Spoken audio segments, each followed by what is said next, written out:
Ayun mga lodi, oh, nagpakita yung tuktok ng mayon. Yun, nabuo na. Nabuo na yung tuktok. So napakataas talaga, napaka-amazing yung mga lodi. Okay, so napakita siya bago tayo umalis. Alright, so ang ganda. Si Daragang Magayon. Yun, kasi nasa Daraga siya. Oh, yun. Alright, nagpakita si Daragang Magayon. Magayonon talaga. Ang taas talaga, mas mataas kasi sa ulap eh, kaya yun. One more. Yun mga lodi, tayo na masisit. Ha? Dito lang sa taas. So yun. 310 meters. 310 meters. I love you daw. Yun! Alright!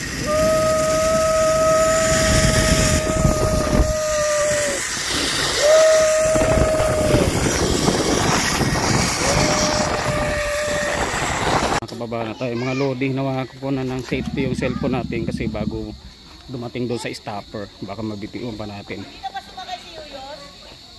Hindi pa. Kasunod na yata. Yun mga lodi, so ready na kami uli. Tugo na tayo. So inaantay na lang yung mga nandun pa sa taas. Okay, yung mga naglakad mga lodi. Alright. Yun mga lodi, so natapos na rin yung mahabang oras na ano, baka lumabas. So naantay lang namin yung isang van mga lodi kasi lumabas yata. Bilisan mo, paalis na kami. May iabot ako sa'yo. Yun, alright. Yun mga lodi, nandito na kami lahat. Yun, so ang dami oh. Yan oh, halos lahat yan oh. Alright. So ano naman, masakit sa katawan pero enjoy mga lodi. Okay, alright.